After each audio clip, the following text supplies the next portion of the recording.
माझा परिचय देते. माझं नाव आहे श्वेता संदीप सुट्टेले. मी राहणार 8 मैल.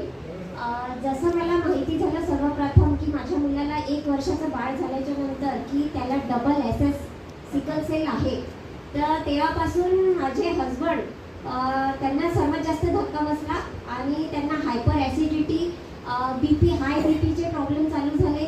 डेली आम्ही घरी रोज रात्री त्यांना इवन पॅनिक अटॅकसुद्धा माझ्या हजबंडला येऊन गेल्यात मुलाच्या धक्क्यामुळे. तर रोज रात्री आम्ही त्यांना 2:30 किंवा 3 वाजता दरम्यान त्यांना हॉस्पिटलमध्ये न्यायचो. आणि असं करता करता म्हणजे आमचे 6-7 महिने असंच निघून गेले हॉस्पिटलमध्येच. टोटली आमचं माइंड म्हणजे त्या दवा. आणि एक दिवस मला माझे फ्रेंड आणि माझी बेस्ट विशेष विजया रामटेके मॅडम असंच मी बसले होते. ताई म्हणाल्या की काहून ग श्वेता तू एवढी उदास आहे. मी म्हटलं ताई मुलाला असं प्रॉब्लेम आहे म्हटलं, आणि आयुर्वेदिकवाले म्हणतात म्हटलं की मुलाला 5 वर्षाचं होऊ दे, त्याच्यानंतर आपण हे सिकल सेलची औषध चालू करू.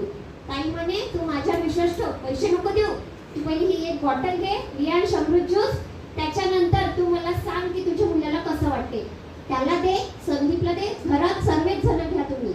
मी जेव्हापासून हे रियान अमृत ज्यूस चालू केलं आहे, माझा मुलगा त्याला आता हायड्रोसिल आणि फॉलिक ॲसिडची गोळी चालू आहे त्याला.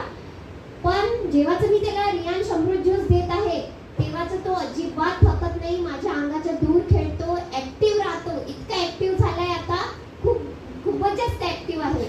आणि मी खालून माझ्या मुलाला इथे आणायला दाखवायला आणू शकते तुम्हाला. हो. आणि म्हणजे माझ्या हजबंडला हाय BP एवढा होता, मानसिक पण म्हणजे धक्का बसला होता. त्या आम्हाला म्हणजे एवढा मोठा सदमा लागला की मुलाचं म्हणजे 10 वर्षानंतर मला मुलगा झाला. आणि त्याच्यामुळे त्या सदम्यामध्येच पहिले आम्ही म्हणजे खचून गेलो होतो पूर्ण. आणि त्यानंतर जेव्हापासून मी हा रियान अमृत ज्यूस घेत आहे, त्यांना पण देत आहे, त्यांची 40 mg ची BPची गोळी 20 mg वर आली फक्त 15 दिवसात. पॉवर ऑफ रियान. बाळाचं HB किती होतं? बाळाचं HB जेव्हा आम्ही त्याला ICU मध्ये ठेवलं होतं तेव्हा 3 वर आलं. म्हणजे आता त्याचं 10 आहे. Wow wow. बाळाला घेऊन या.